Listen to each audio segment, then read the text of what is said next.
Welcome into the A's Minor League Roundtable. I'm Jesse Goldberg-Strassler. I do a little broadcasting for the Lansing Lugnuts, and I'm joined by a couple of great friends and colleagues who are along the ladder. Let's let each of them introduce themselves to you in turn. Let's go down to Mudville first. Alex Jensen, the voice of the Stockton Ports. Alex, good to see you. Jesse, it's good to be with you. Matt, pleasure to meet you as well for the first time. And thanks to the commander, Cody Elias, for putting this all together. Let's jump up to AAA. Matt Neverett, piloting the Aviators. Yeah, excited to join you guys, along with Russ Langer, call the games for the Aviators on home and road, and staying busy in the offseason. And the A's have given us plenty to talk about for sure, especially in the last couple of days. We're going to talk about a number of different things. We're going to tell stories, talk about the players, the prospects that we saw, look ahead to next year, and just to get things going. Matt, beginning with you. The A's have traded away Sean Murphy. It is Shea Langeliers' job. What are your thoughts on Shea? How much did you enjoy watching him this past season? So much. I mean, he is just such a fun guy to watch, not only with the things that he does on the field, a mixture of power and the dynamite defense behind the plate. I mean, he was major league ready defensively opening day of this last minor league season. And it was just about developing that consistency, getting some more at-bats and finding the offensive profile that kind of fit his game best. And he did that in spades this year, and just so unassuming off the field. He's just so fun to talk to, because my favorite was when he got back from the Futures game. He was the MVP of the Futures game, the best of the best when it comes to the top tier of talent in minor league baseball. And you would have thought that it was a backyard scrimmage, that he had, just had a good day with his buddies. He came back and everything was just like normal. It was same old Shea. And, throughout the ups and downs of a minor league season, you see guys kind of, ebbing and flowing both on and off the field. He was one of those guys that no matter what, if he was in the lineup, if he was out of the lineup, which as a catcher wasn't very often, surprisingly, he was just so even-keeled. It was always the same thing when it comes to the preparation, when it comes to talking him around the cage. He's just so fun to get to know, and then to watch him have the success at every level and every game that he played in was really, really good and really rewarding for a busy offseason last year for the A's. It seemed like every home run that he hit was a tape measure shot. Was there one that was longer than the others? There was one that was about halfway up our video board here in Las Vegas, which if you've ever been here, if you've ever seen it, it's the biggest video board in minor league baseball, bigger than 3 or 4 in the big leagues as well. It's you would think it's a big target, but to hit a ball off the video board in left center is no small feat. I mean, I'm looking out at it right now. It's 380 to the fence right in front of it. You've got to hit it a good 440 feet to hit it anywhere near the middle of the video board. And Shea did that a couple of different times. That's where his power mostly is to the alleys and left and right center. But when he really gets a hold of one, look out, because he has as much power right now as any big league hitter. Alex, let's stay on the topic of catchers, but go to the opposite end of the spectrum when it comes to experience. The A's just drafted Daniel Susac. You had the chance to see him. What did you think? He's a big catcher. I mean, I think, at first glance, he may remind some A's fans of Sean Murphy in that way. He's a big dude, 6'3", 6'4". I can't remember exactly. I would look up the roster right now, but I don't want to, spend our time doing that. It was a little bit tougher, at low A, of course, to get really a read on who he's going to be as a pro, because it's such a small sample size. And with the draft being moved back now, you have guys that are coming off a 6-week layoff, essentially. Maybe a little bit less for some of the guys that played deeper into the college Division I playoffs in the College World Series. But I love the energy that he exudes from behind the plate. First of all, his catch and throw is just about as good as you're going to see across the, this past year across the low A level. Threw a couple of guys out from his knees. I mean, just a really quick release and pinpoint accuracy when he's right. I know he was dealing with a little something in his throwing arm, nothing serious. Sounded like a little bit of tendonitis in his throwing arm after that layoff. So he didn't really catch the last couple of weeks, but the power is real. The competitiveness is real. His first home run, his only pro home run actually, was in San Jose. It was, 440 foot shot to left center. Came on the 12th pitch of an at bat, against the Giants, San Jose Giants pitching staff that was one of the best in the league. Right now there's some swing and miss, but he's young. And I think he was a draft eligible sophomore, if I'm not mistaken. I think there's a real ability to stay behind the plate. There's power. There's, the ability, the feel to hit to the opposite field. There's the ability to make adjustments within an at-bat. I talked to him about his two-strike approach, and it was like I was talking to a guy who'd played in the big leagues for 5 years, talking about going fastball adjust when he gets later in the count, and just his maturity and understanding of the game and the ability to handle a pitching staff is well beyond his years. And I'm really looking forward to see how he does as he continues to climb the ladder because, as you guys know, he was a guy that was getting buzz in the top 10 picks. His brother was a big league catcher. He actually was teammates in travel ball with Tyler Soderstrom. They were both the same draft class coming out of high school. So I think he's an exciting guy. He's a guy to be excited about. And I think, when we got to look at his time in low A, he's really just scratching the surface of what he can be. And I'm excited to see what he can do with a full season. Let's stay with Tyler Soderstrom. And Matt, we're going to work our way back up the ladder to you the same way that Soderstrom has done. Alex, I want to start with you. And then I'll tell you my experiences and we'll finish off with Matt because that's where Tyler finished off this past season. You got to see Tyler Soderstrom in his professional debut last year. What were your experiences like? What were the stories? Well, first of all, the guy can really hit. I mean, you guys have seen that. And to me, when reading the scouting reports, and he was 19 when he was in Stockton, to me, the power was a surprise. Not the power, but the amount of power that he has. First of all, as you guys know, he's a physical dude. I mean, this guy he looks like a big league. He looked like a big leaguer when he was in Stockton as a 19-year-old. I remember shaking his hand for the first time. And it was like shaking the late, great Ray Fosse's hand. I mean, it swallowed my hand. So the power was real. He looks like a big leaguer. And I really thought that he stood out in a year in the Cal League, Low A West at the time, which featured guys like Zach Veen and Marco Luciano and Luis Matos. I mean, we're talking Drew Romo's another one with the Rockies. We're talking Noelvi Marte is another one with the Mariners. We're talking cream of the crop, at that level in that time. And some really good hitters, a really good hitting league. I thought Tyler was just as good, if not better, with more upside, just in terms of a pure hitter when you combine the hit tool and power as any of them. And I thought, as a 19-year-old, it was clear by the end of his time in Stockton that he was too advanced for the Cal League, even though he was on the shelf with an injury for the rest of the year. But it's been a lot of fun to watch his success as he's climbed up the ladder. And I'm looking forward to what you guys have to say about him, after I saw him a year ago. All right, I'll pick up the story from here. He begins 2022 with the Lansing Lugnuts. And I'm very curious now how the A's are going to play this in Lansing for this coming year and years to come for both hitters and pitchers, because it is miserable to be a hitter or to be a pitcher in Michigan, or really in the Midwest League. If you're in Wisconsin, if you're in Ohio, just east of Lake Erie, you can't tell how good a guy is. And so for Tyler and for Lawrence Butler, whom we're going to get into as well, if you look at their April stats, you could tell that they were cold. I asked Brian Welbach about his strikeouts and his walks. I asked Lawrence Butler about why he was drawing so many walks. And every single guy said, because I'm freezing. I'm absolutely freezing. I can't feel my hands. Well, once they thawed and they got through it, and it was an enormous test for each of them in terms of maturity. When has Tyler ever struggled like that in his life? Plus, he's dealing with a bruised thumb. Comes into the year, it hurt.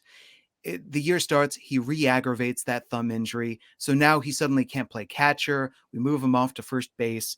And I asked him, how's his experience? How is he with ground balls? Because I was watching some troubles early going. And he said, I played shortstop. I can handle this. He's fiercely proud, right?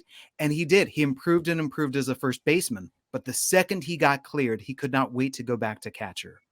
And I know, and we're going to get into this, Matt, all of the different forecasts about how Tyler's going to have to move off that catching spot. I saw great stuff from him from behind the plate defensively. It was a pleasure to watch him develop once he got healthy, once he had time. And once the weather warmed, the man came through with the biggest swings, the best at-bats. He was 20 years of age. And by June, July, it was such a pleasure. He had a walk-off grand slam. He had a walk-off 3-run homer on the 4th of July. Just as you had seen a year prior, Alex, in the big moments, Tyler Soderstrom was big. And it was awesome. and a great teammate. And to watch just for that brief period of time when Max Muncie joined us from Stockton to see their personalities, so opposite in nature, bouncing off of one another was awesome. But then Soderstrom was so much on fire, and you look at his stats and the stats that he ranked in top 5 in the Midwest League, still at year's end, but it was time for him to go and up to AA. And then Matt, this brings us to you because he got a cameo in Las Vegas at the end of the year. And I think he acquitted himself well. What did you think?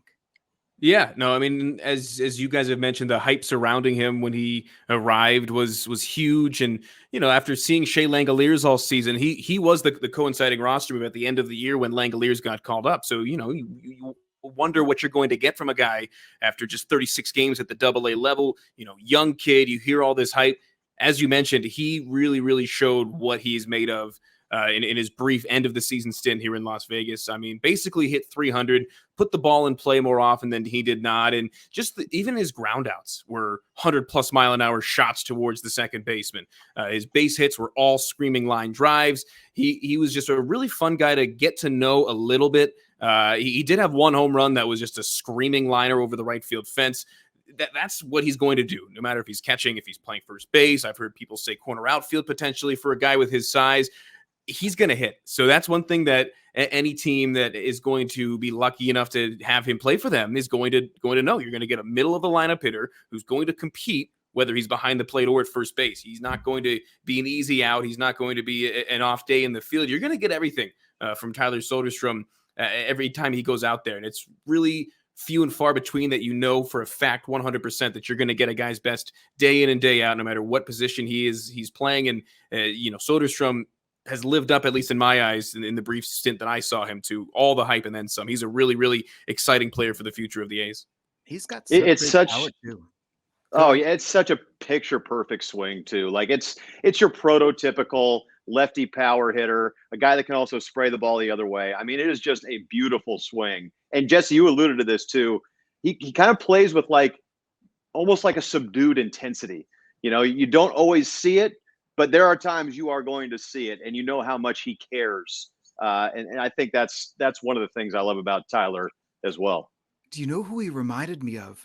You're going to call me crazy. I saw the great comp for him to Carlos Delgado. There was Bryce Harper in him with that lefty power swing and that kind of intensity that would explode in the big moments. So it was a joy. To watch him swing it was awesome.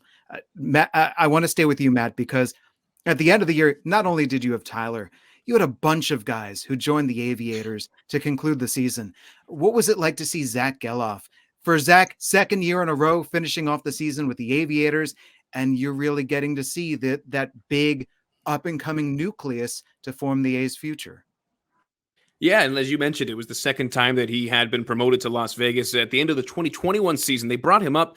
It was just over a week, and it was literally just to fill roster spot. We needed a middle infielder, a guy that could, step right in and play that day. And he played really serviceably those couple of games in 2021. So when he got the call up this year at the end of the year again, we kind of knew a little bit more of what we were going to get. And he had upped his profile absolutely since we saw him at the end of the 2021 season. And, big guy, 6'3", not necessarily the stockiest, but long arms, long legs, runs pretty well, hits pretty well. He just does a little bit of everything very well. And I got a chance to see him and talk to him a little bit at the Fall League when I was down there at the beginning of November. And he's a really cool guy to talk to. He's got a younger brother that is an absolute stud at the University of Virginia, which is where Zach went as well. And talked to him about his brother, talked to him about some of the things that he had been working on. And one of the questions that I asked him when I was talking to him there was, is there anything specifically that they have you working on? He goes, nope, I'm just here getting at bats. So he's one of those guys too that knows what he needs to do. You're not going to have to hold his hand. You're not going to have to coach him up more so than some other guys. He's a mature guy, but still has plenty of projectability, we'll say, in his game, because he could play a couple different positions, and his bat to ball skills are really exceptional at this stage. Alex, you got to know Zach well too. That sounds a little bit like that Daniel Susac maturity. Did he impress you immediately? I love Zach Geloff. Just an awesome kid. And you can't really call him a kid anymore. I mean, he's 23 years old, but he's the type of guy that the coaches would have to say, slow down, stop working so hard. He's always out there. He's the first guy on the field when I got there for batting practice, taking ground balls. He's the last guy off the field after batting practice, taking ground balls. He's the last guy in the cage. He's one of those guys, and he's just got an easygoing, laid back personality, just an easy guy to be around for me. And was awesome to deal with. In terms of on the field, I'll tell you what really surprised me was how fast he was. And maybe that's something that is, you're less jarred by, I guess, as he climbs the ladder, because you're seeing guys that are just as fast as, everybody hits the ball just as hard, runs just as whatever, right? There's better players as you climb the ladder. But his first career home run was an inside the Parker. And at Banner Island Ballpark in Stockton, the ball off the center field wall, the center fielder runs into the wall, kind of falls over a little bit, stumbles, the ball rolls back to the infield. They had no chance. To throw him at home plate. In fact, the throw came into third because they thought Zach Geloff was going to be at third base instead of rounding third. So it's just kind of one of those guys. I think you hit the nail on the head, Matt. Does a little bit of everything well. He's a very good hitter. I think he's got pop that he's still growing into because of his frame. I think he's 6'3", and as you mentioned, kind of a wiry, strong 6'3". But he's a mature hitter. He's foul pole to foul pole. I remember when he first got brought to Stockton as a second rounder out of Virginia. Manager Rico Bronya, first thing he said to me after like 2 days, stud, like great pick. And I don't know where he's going to play long term. I think that's maybe still a little bit up in the air based on the reports that I've read. But he's going to hit, and he is going to compete, and he's going to get the most out of what he has in terms of talent. And I love the kid. I think he's got a really bright future. Matt, I want to stay with those players that you saw in the Arizona Fall League. And first, Mason Miller. We got to see Mason, and unfortunately, right at the very end of spring training, he strained his rotator cuff. So he did not get as many innings in as he would have wanted, as the A's would have wanted. But he got to Lansing at the very end of the year, and it was immediate how overpowering he was and what kind of a developed arm he was. I had heard about the 102-mile-an-hour fastball, 103 maybe. Slider was ridiculous. Batters were helpless against the slider. Also, I don't know who you guys have for other nominees. I would put Mason up for lowest voice in the system. Great baritone. He's up there. It's a bass. So seeing big Mason Miller. Now, I know, Matt, that you got to see him. You got to see him in Vegas. You got to see him in the Arizona Fall League. And yet you also have the D3 Pennsylvania connection to him. Yeah, it's a long road for Mason Miller to get to where he is. Let's just say that. He started at Division III Waynesburg College in the middle of nowhere in Pennsylvania. I played against them I used to go to this school called Bethany College, which was in West Virginia, in their same conference.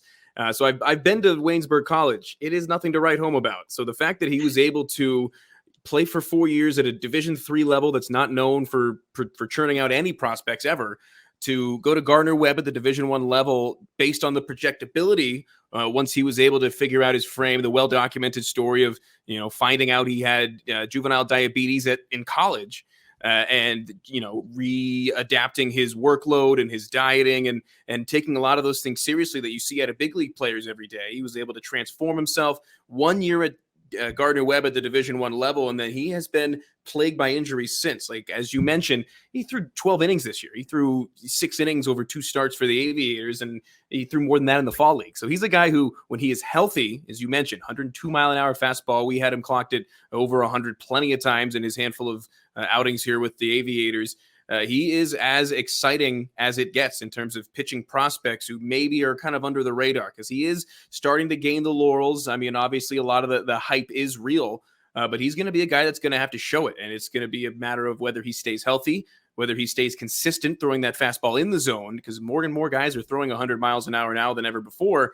But it's going to be about staying healthy and kind of defining the role. If the A's think that he is a guy that can stay healthy and, maybe not give them 200 innings a year, but, somebody who can really go out there every 5th day at the major league level and put the team in a position to win. Wins are becoming more of a meaningless stat now than ever, with the way that most of these pitching staffs are are developed. And for Mason Miller, he's a guy with the highest ceiling really of anybody in the organization, pitching wise, when it comes to strikeouts, when it comes to just pure stuff. It's really going to be exciting to see kind of where they send him initially and then how quickly they move him depending on those early season results. That slider, man, that slider is sick. One of his teammates with the Mesa Solar Sox was the Darnell Stenson Award winner in the AFL, Lawrence Butler. And we're going to work our way up the ladder once again because Lawrence, Alex, he broke out after some struggles. After he was drafted out of high school in the Atlanta area, he broke out with your Stockton Ports last year. He did. And you want to talk about an infectious personality. I mean, this guy plays the game with an apparent joy and competitiveness. But, he's kind of one of those guys, right? Top 10 round pick out of high school, massive tools, speed, power, athleticism to dream on. He's one of those guys that maybe the COVID year helped a little bit. Just get back at home. You mentioned facing live pitching and a lot of pro guys around the Atlanta area. And you're right. I mean, after a slow start for a week or two in Stockton in 2021, I thought consistently in this league, at the time Low A West, now the Cal League, he was one of the most consistent guys from the time the year started until he was promoted to Lansing. And he showed the power. He showed a very good eye, and he showed the ability to run the bases and be versatile in the field. I mean, being able to play all three outfield spots, at least at the Low A level, as well as first base. Big time breakout. I'm not sure the A's were expecting it, but he has clearly caught their eye because, obviously the fall league and now on the 40-man roster, he's got a future. And, again, there are some tools that are useful there when you're looking at him through a big league lens, and not many guys can hit the ball as far as he can and can run the bases the way that he can. And you combine that with the fact that, he's got that positional versatility. There's a lot to like with Lawrence Butler. And I don't know about you, Jesse, but for me, it starts with the way he plays the game. It's a joy. It's a competitiveness. It's kind of all that mixed into one. What'd you see? He's so fast and he's so strong and he's such a good hitter. That's the thing. A pitcher could fool him and he'd still find a way to rip a line drive. He got bothered by the cold early, and then he suffered a terrible injury right as he was about to assert himself as one of the league's best players, the 4th of July, stealing successfully second base. And he hurt himself just on a headfirst dive in a second, and they had to cart him off, and it was terrible, inflatable cast. And so we thought his year was done. It was such an ugly injury. And yet there he was, ahead of schedule, returned to us by the end of the year, is having even better games than ever, had a 2-homer, double, single game. He could be so dominant offensively and on the bases. He hurt teams every which way. They could not figure him out, and they had to pitch around him. And then he goes to the Arizona Fall League, and he's doing it there too, while showing off his great batting eye. So, Matt, let me throw you Lawrence Butler and also make this open-ended. All of the A's guys beyond Mason Miller that you saw in Arizona. Yeah, Lawrence Butler was one that I was really, really excited for. He was a guy that obviously a lot have been written about. He'd won sportsmanship awards like he won in the past. I mean, he is just a really fun, infectious guy, personality-wise, like you had said, Alex, and really fun to watch play. And yeah, he's about as toolsy as it gets. I mean, as far as just having, great speed, great pop on the bat. The defensive versatility that you had mentioned, Alex, I think might be his biggest trait because, it is tough. There are guys that can play left and right. There are guys that can play center and maybe some left field. There's very few guys in any organization that can confidently play left field, center field, and right field just as effectively. And you have to have a unique skill set to be able to do that. I thought Denzel Clark as well was another guy that I was really excited to see. Those two outside of the guys that I had already seen were the ones that I was most excited to see. And Clark is similar profile to Butler, really fun to watch play, really toolsy. He was the other guy that I was really, really excited to get an eye on. Okay, let's get into Denzel because, Alex, I know that you have a lot to say. So I'll briefly say that the man hit inside the park home runs in consecutive games in Lansing. Yeah. So the outfielder in each case in left field and in center field made one mistake and he was gone. He played the best defensive center field that we had seen all year by anyone not named Pete Crow Armstrong of any team. That's how good he was as a defender. As a hitter, he hit some of the longest home runs, and the speed was no joke. All right, Alex, your thoughts on Denzel? I mean, just oozing with athleticism, an insane athlete. I mean, this is a guy that has a max box jump of 60 inches. 60, that's 5 feet. And you look at his size, like he's another guy, you shake his hand's swallowing my hand, right? It is jarring how fast this kid is. Like jarring. And he's got the bloodlines, of course. You know, his mom was the sprinter in the Olympics, and his brother played in I think it was his uncle played in the CFL. He had another cousin that was in the Olympics in London. The Naylor brothers, of course, are his cousins. So the bloodlines are there, but there's just, he can do certain things on a baseball field that like the top 2% of big league players only can do. I mean, you don't want to throw the name Bo Jackson around very often, but it's like it's that type of athleticism. It's the power, it's the speed. It's maybe not the arm at this point, but again, just his size and strength and speed combination. The word that comes to mind is jarring. I mean, it's just like he should not be able to do that. And he does it. He makes it look easy. I think the next step for Denzel is doing something that Lawrence Butler showed the ability to do. And maybe it comes with playing in pro ball a little bit. I felt like Lawrence Butler, as the year went on, made adjustments. He would do something in July that he wouldn't have done in June.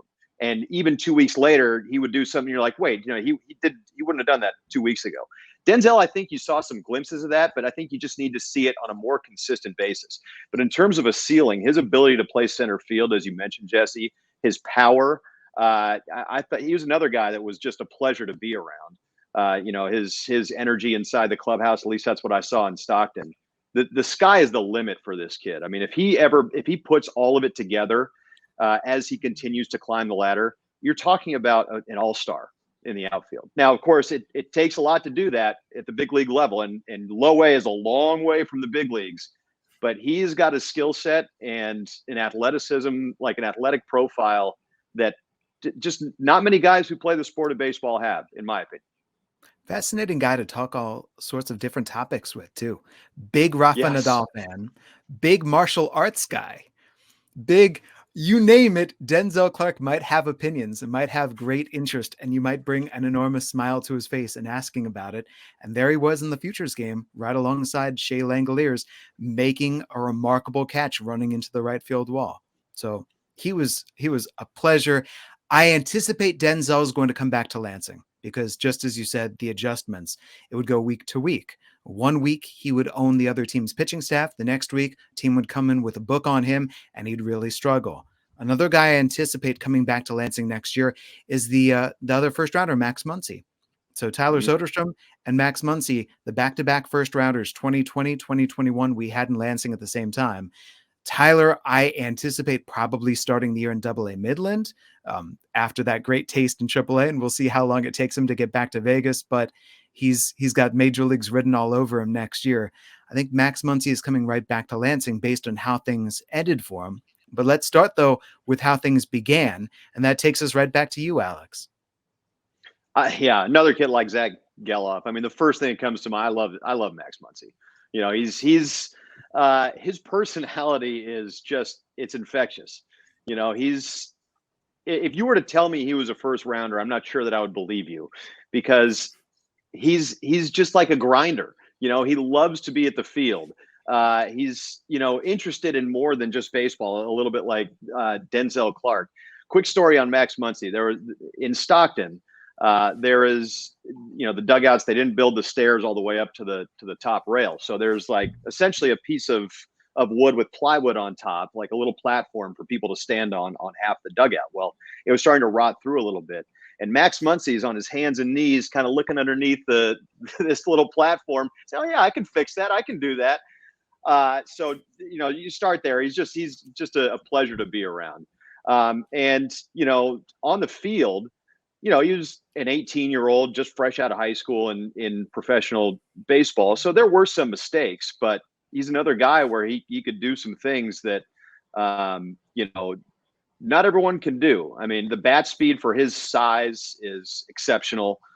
He's extremely competitive. He learns. He's another guy, if you talk to him about kind of his thought process from at bat to at bat to at bat, you can see growth and you can see kind of a long-term deal. Whereas the years go by, he's not going to let the adjustments that other teams make on him define his career. He's going to find a way to adjust to those adjustments.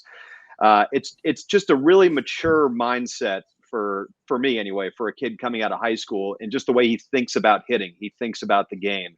And I think that's really what gives him a chance to be special, because he's got obviously the first round skill set with the ability to play shortstop, and the athleticism to play in the middle of the diamond, the bat speed, the ability to hit for power, the speed. I mean, I thought he was a pretty good base runner. But it's that kind of student of the game, his ability to be as coachable as a guy that was drafted in the 30th round. To me, that's what gives him a chance to really be special.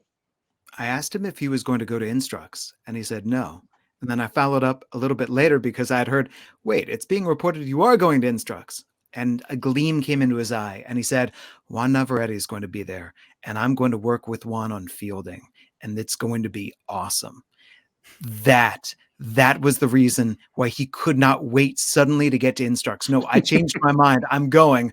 Juan and I, defense. On the subject of power hitting infielders and breakouts, Matt, we have to talk about the way that Kevin Smith ended the season in Las Vegas. Was the man unconscious? It was incredible. And it was even more incredible given the fact that he had struggled mightily on the offensive side of the ball, to the point where his average in a qualified hitter was hitting under 200 minor league baseball. You don't see that.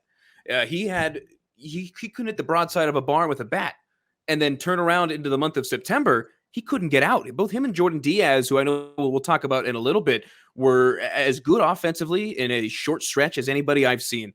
And just, I wrote down some numbers because it was incredible. He hit 268 on the year, which is a great number for a glove first shortstop, as he profiles out to be. The month of September, he batted 365, got on base at a 405 clip. His OPS was 1.184. Anytime that decimal slides over a spot, he's doing something incredible. In 25 games, he had 38 hits, 11 of them home runs. He scored 17 runs in those 25 games as well. You take a step back at the end of the season, when it was happening, it was incredible. A 3 home run night at one point for him as well. He was doing things offensively that I don't think he had ever thought he could do.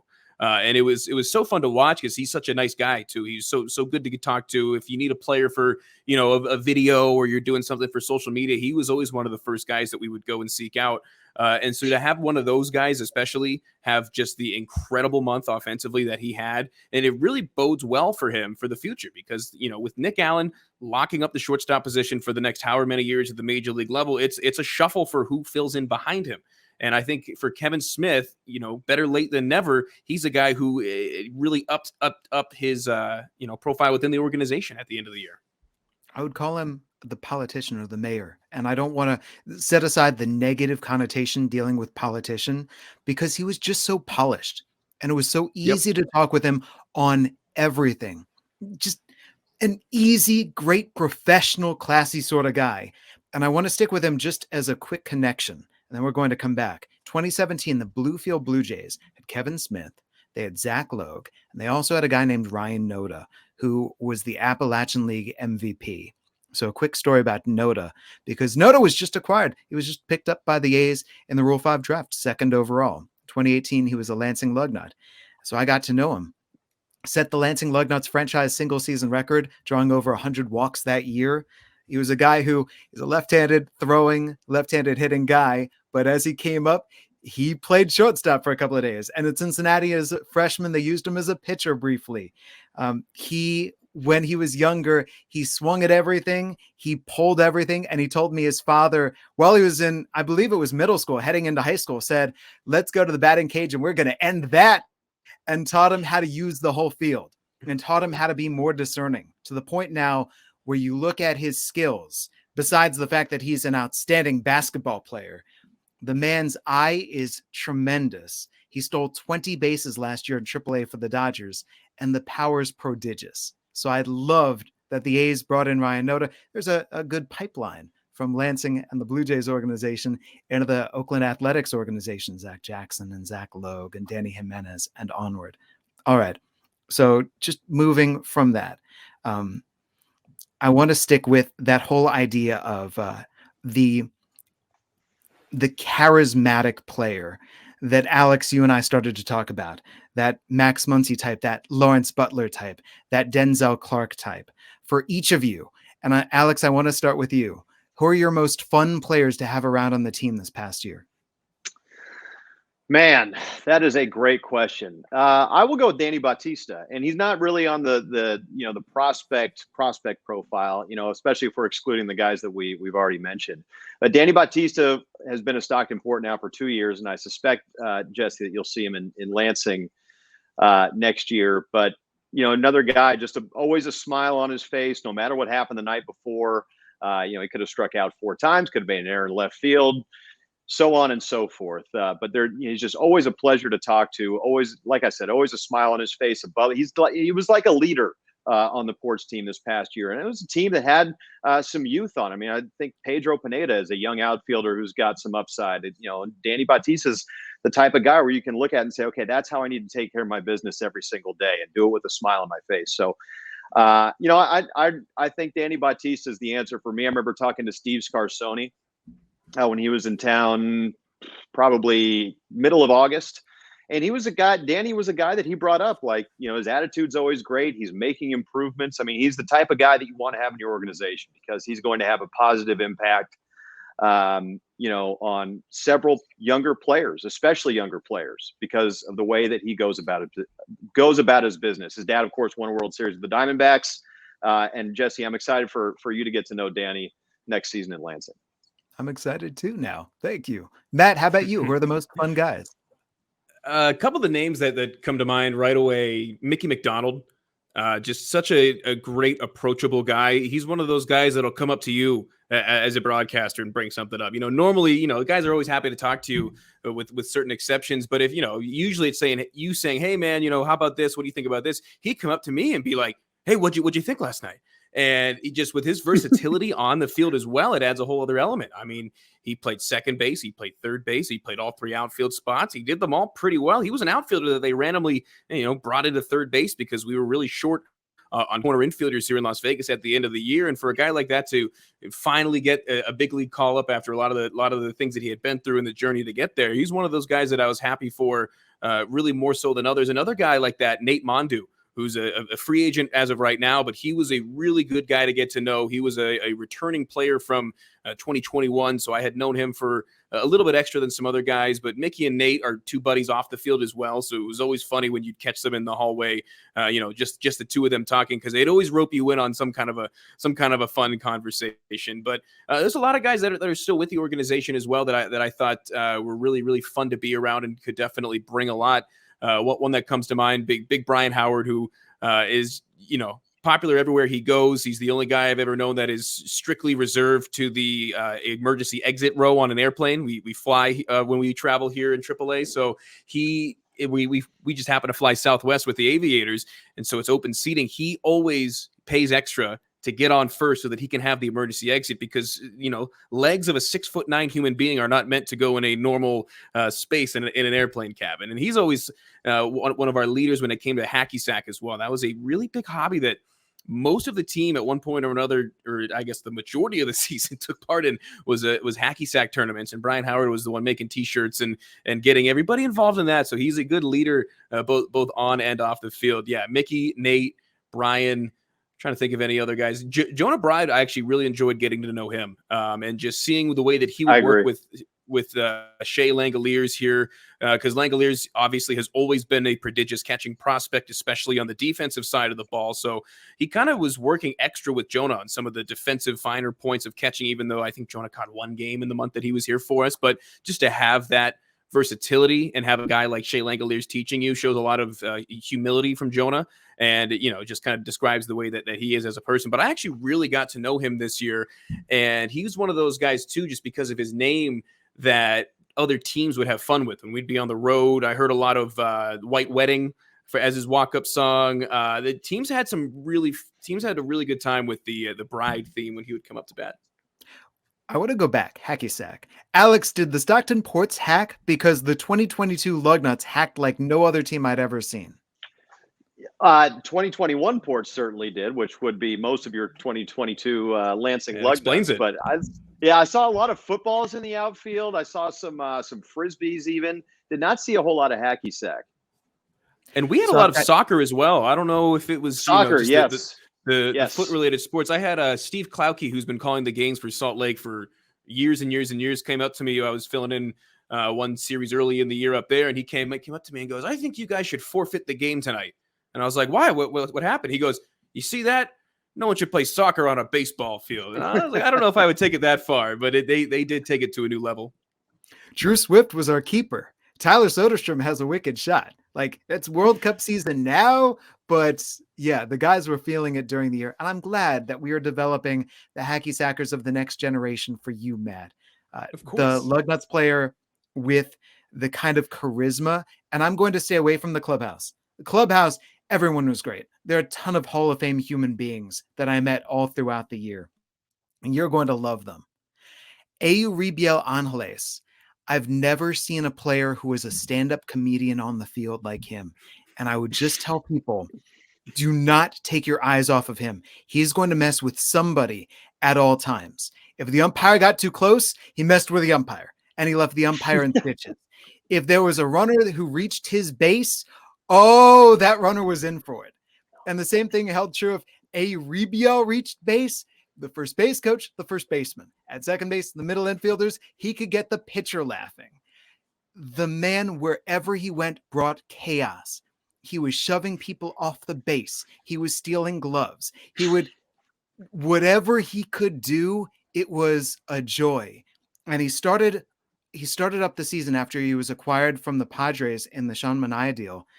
And it was clear homesick is the wrong word. He was in an unfamiliar clubhouse. He'd been taken off the bus. He was on the bus with his Fort Wayne Tin Caps teammates to go to Fort Wayne. And they took him off the bus a couple of days before opening day to tell him that he'd been traded.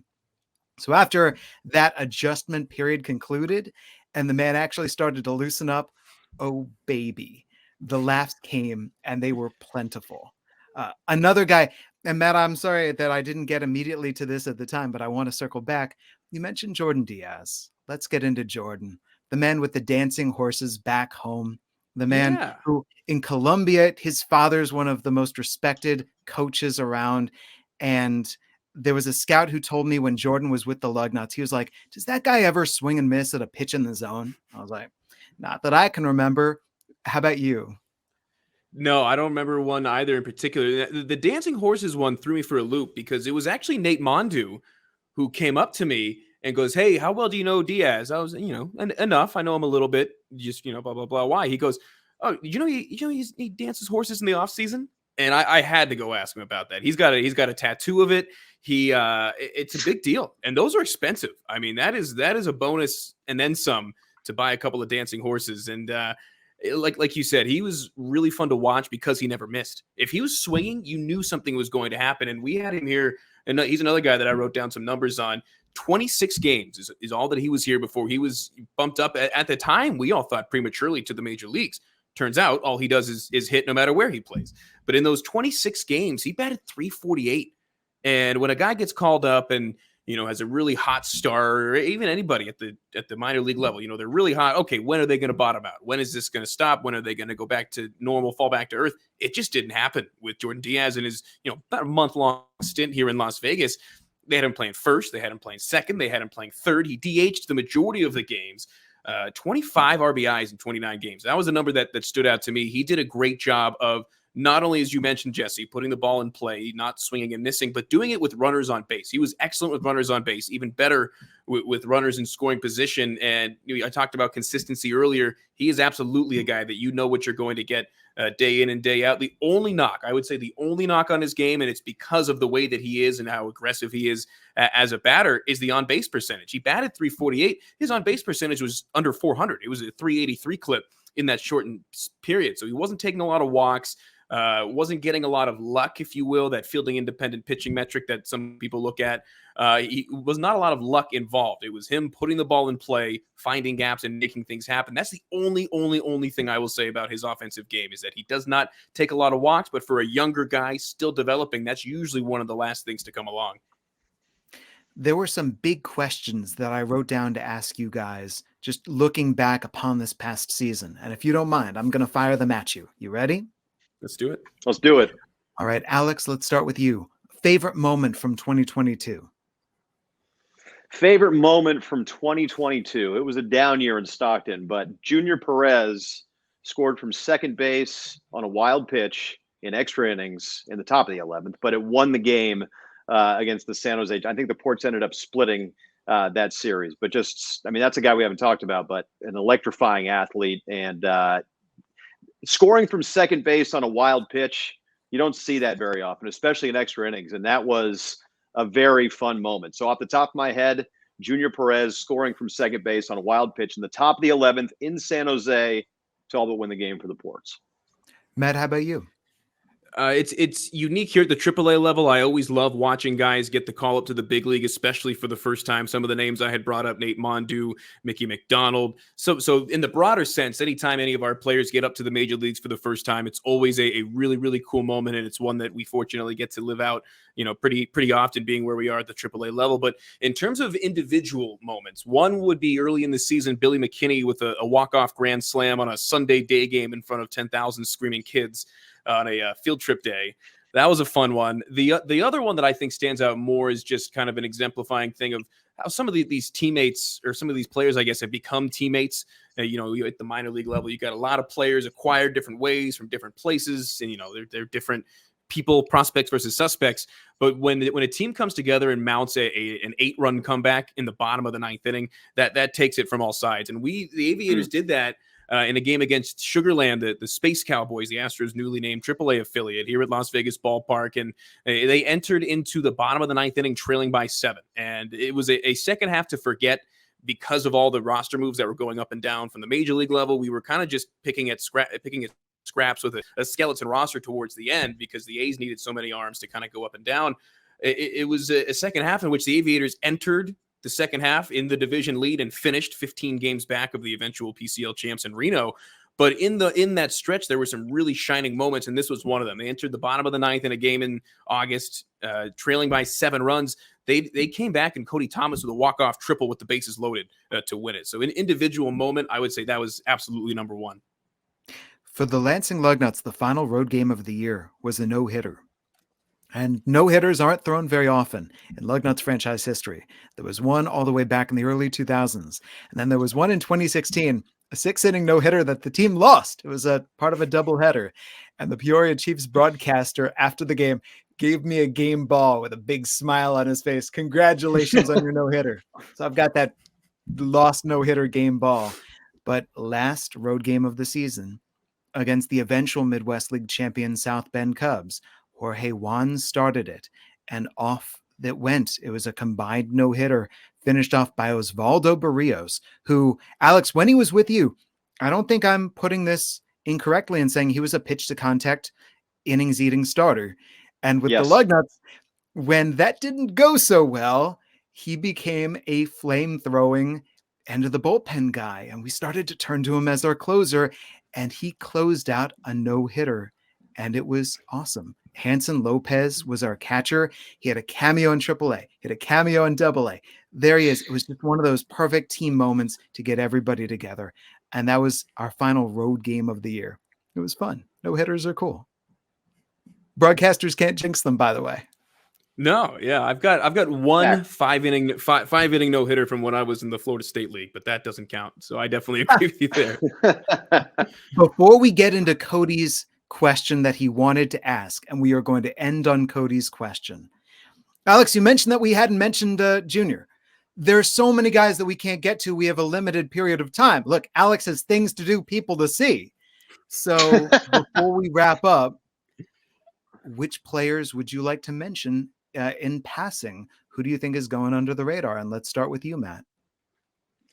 Under the radar, I think Diaz is a guy that could be brought up. He's a guy that, I didn't know a ton about when he got to Las Vegas. It was just some random kid with some pretty good numbers and not a lot of hype around him, but he turned it around and was was excellent in the shortened stretch that we had him. I think Kevin Smith could be a guy in that category. If he can keep up even some level of that offensive production at the end of the year, really not a lot of people talking about it because of how offensively he struggled throughout the majority of the season. And it was seen as a kind of a flash in the pan thing. But I think Kevin Smith, if he's able to work his way onto the big league roster again, remember, he opened the season on the opening day roster in the major leagues last year. And I think if he has a good spring training and is able to do that again this year, while he won't play every day with Nick Allen being the defensive wizard that he is, and I think a future all-star, I think Kevin Smith is a guy that we may not see here in Las Vegas at all if he makes that big league roster, because when he starts to hit, he rarely stops. And I think that is going to be something to keep an eye out for. And I think a lot of the moves, especially here in Las Vegas at the beginning of the year,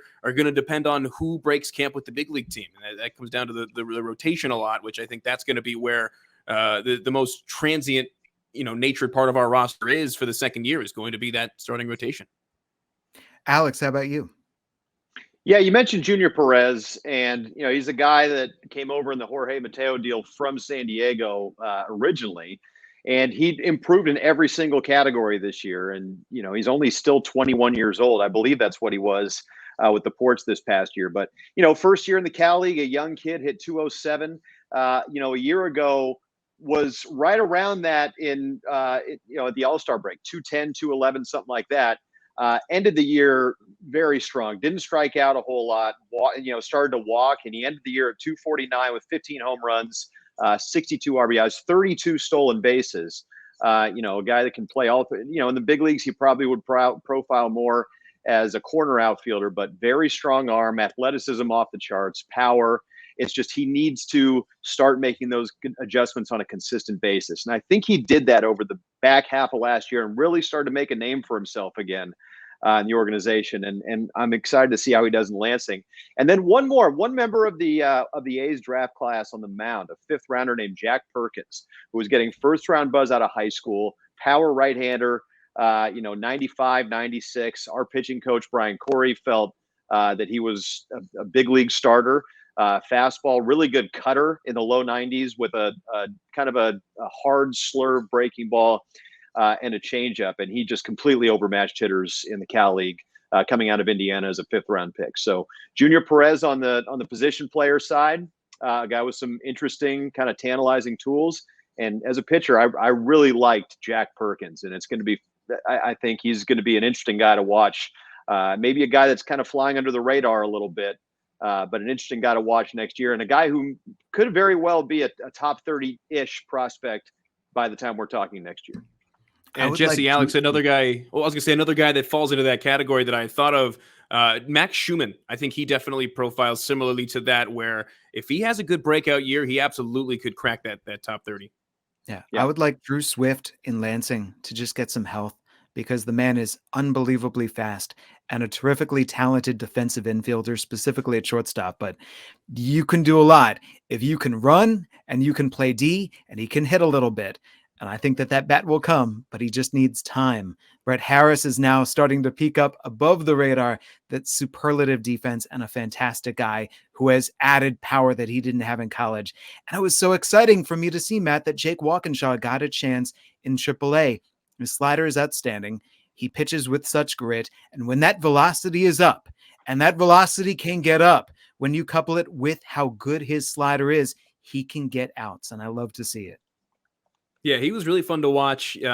It's always been interesting here the last couple seasons in Las Vegas, seeing some of the pitchers that get brought up from AA Midland, because there is so much back and forth between the Aviators and the Athletics at the major league level. So whenever we get a guy bumped up from Midland or lower, it's always really fun and exciting to get to learn about a new guy like that. And he was one, no exception there. It was really fun to get to know him, really good to get to know him a little bit. And yeah, he is really, really exciting on the mound when he's on. Let's wrap up with this. And this is Cody's question.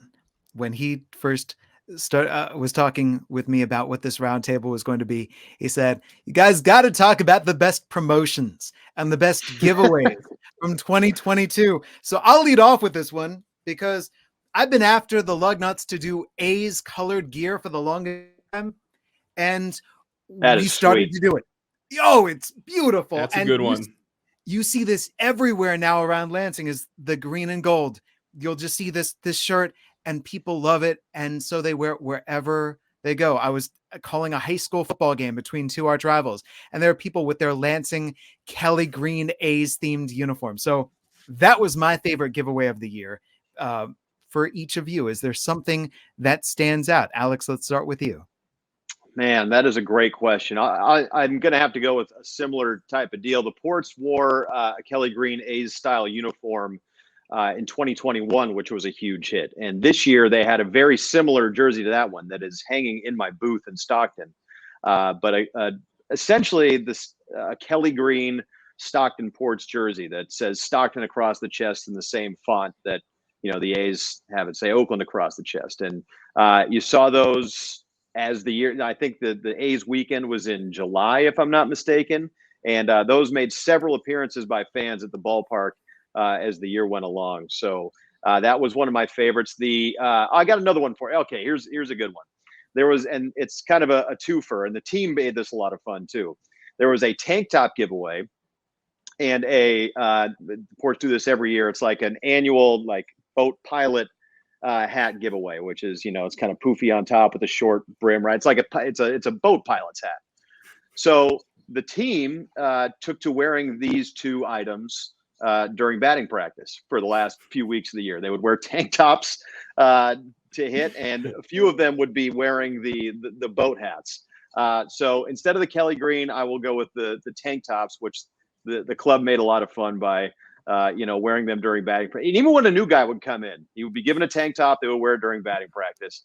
And, every now and then you'd see a couple of the white, white with green and gold pilot hats. So final answer, tank top. Aye, Alex. That you broadcast in a tank top, right? Oh, always. I mean, course, this is about as much as I wear during a game. Yeah, that's funny. If it makes you feel guys feel any better as well, I've been badgering our front office to do an A's uniform for a couple of years now. So I think it's in the works. Not going to be for this year. I was just talking to our clubby earlier, and he's pretty involved in the jerseys, but I've been wanting that for a couple of years. But some of my favorite ones included one of our jerseys that we ended up doing a similar style giveaway. Tom Cruise, Top Gun Maverick, the movie of the summer. They had a huge night here. I mean, we do a lot of fun things. We lean into the Aviator theme pretty heavy. Not a lot of people know the Aviators are named as such because we're owned by the Howard Hughes Corporation, and so there's a lot of plays on that, a lot of things with that. So they did Top Gun Maverick of the movie called The Aviator. Exactly. Bingo. It's a lot less complex when you put it like that, but yes, they do a good job though of kind of leaning into that theme. So we had it was basically a flight suit jersey, and it wasn't just the jersey; it was the pants in the similar kind of dark green military garb, and we had a hat that we would wear a lot that summer that was camo and similar to that. But the guys had a lot of fun with that. They would wear the aviator sunglasses with it during beat peaks. We wore it a couple different days in a row. And just as far as a unique look, I really liked that one. As far as, best giveaways, things that I liked, we do the Copa de la Diversión Hispanic Heritage initiative here. So we're the Reyes de Plata, which is the Silver Kings. I see yours there. It's basically the Silver Kings. Nevada's got a really big silver mining history. So they do a really good job of doing that. We do it every Tuesday home game. And they did a Reyes de Plata bobblehead because the logo is a little skeleton guy with the mining gear and stuff. So they did a bobblehead of him that I really liked. And I've always been a fan of the little ceramic stadium giveaways that are about, yay tall and fit really well on a desk. And on my desk back at home, I've got them from every team I've ever worked for, some teams that I haven't.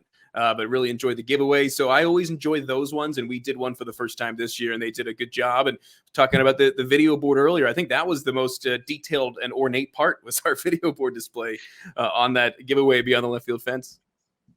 On that note, let's close up shop here. I've been trying to get the Lugnuts to change their name briefly for that one day to the Lansing High A's. So as the voice of the High A's, which can lead you in any direction. Thank you very much, Matt Neverett with the Las Vegas Aviators. Absolutely. Happy to do it anytime and looking forward to a really exciting season. A lot of unanswered questions, so definitely going to be a lot to talk about come spring training. Searching for those answers to those questions. Alex Jensen, the voice of the Stockton Ports. Jesse, pleasure. Matt, always a good time, guys. Well, I can't wait to do it again soon. And I'm Jesse Goldberg-Strassler. Big thanks to Cody. Big thanks to A's Cast. This has been the A's Minor League Roundtable.